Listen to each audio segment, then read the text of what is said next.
student Satish Sharma. Good afternoon. I am Sonish Adhikari from class 2. I am here to deliver a short speech on the topic of importance of education. Education is the most important thing in our life. It improves our knowledge, skills and develop the overall personality and attitude. It brings a great change in our life. It makes our life prosperous and meaningful. It is the foundation of human development. It is said that education is the third eye of the human being. Education teaches us to be polite. When you are educated, you know when to speak and when to remain silent. Education is the most powerful weapon to change the world.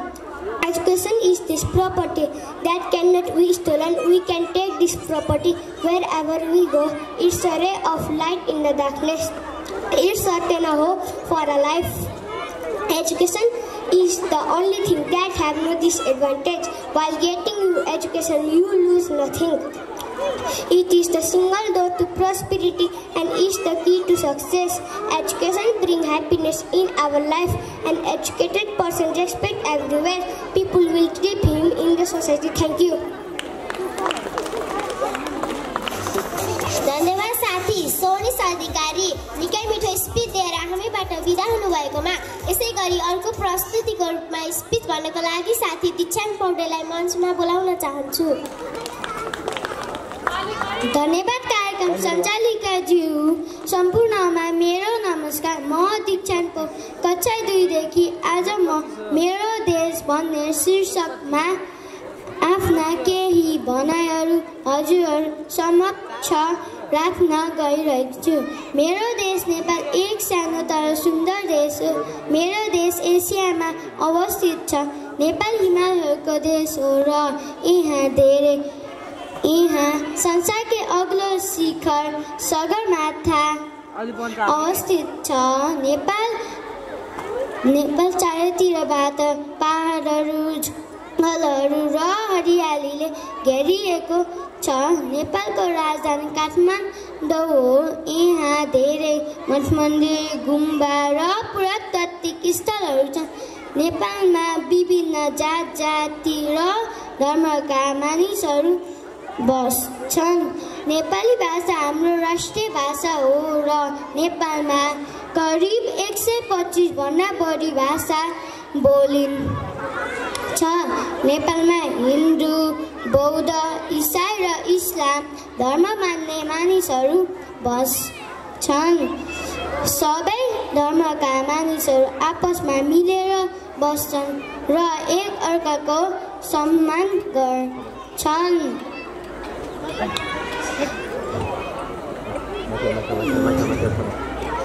Nepal कृषि प्रधान देश हो।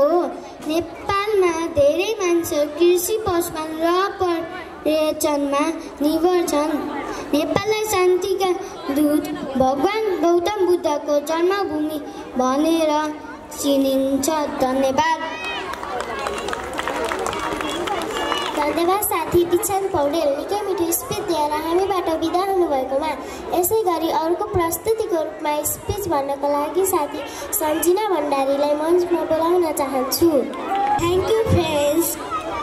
Good afternoon.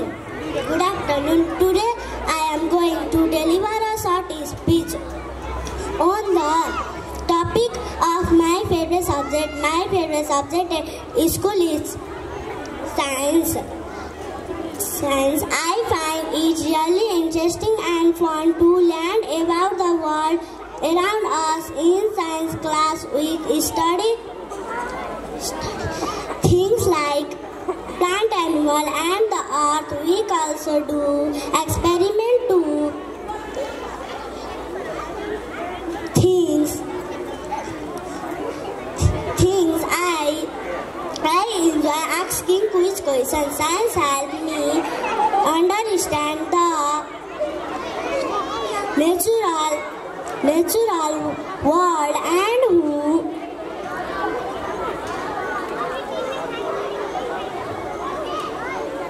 how things happen. It is solving puzzles and I always look forward to my science class. About science.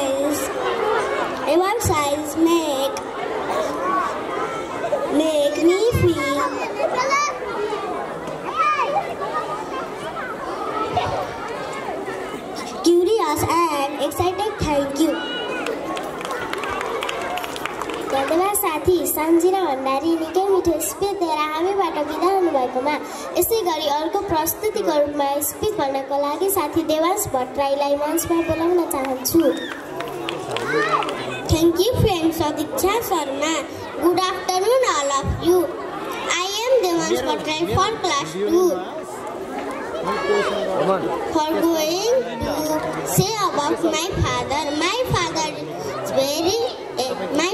name is Devendra Bhattarai. He is very lovely father. He is my real hero, best friend, and my best person in my life. I have everyone seen.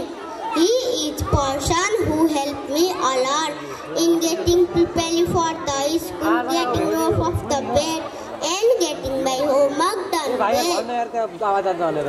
He is very care me. He is healthy, fit, playful, and punctual person. Thank you. धन्यवाद साथी देवांश भट्टराई निकै मिठो speech दिएर हामीबाट बिदा हुनुभएकोमा। यसै गरी अर्को प्रस्तुतिको रूपमा स्पिच भन्नको लागि साथी प्रिन्सी खनाललाई मञ्चमा बोलाउन चाहन्छु। Thank you, friends. Sadiksha Sharma. Good morning.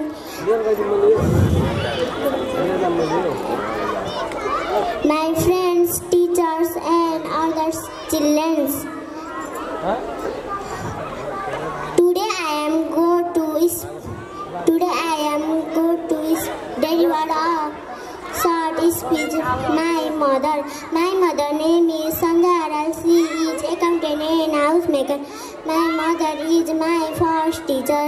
She is loving and quietly. My mother is my best friend. She takes care to me. My mother. She cooked tasty food for me. Thank you. धन्यवाद साथी प्रिन्सी खनाल निकै मिठो speech दिएर हामीबाट बिदा हुनुभएकोमा। यसै गरी अर्को प्रस्तुतिका लागि गीत गाउन आउँदै हुनुहुन्छ साथीहरू।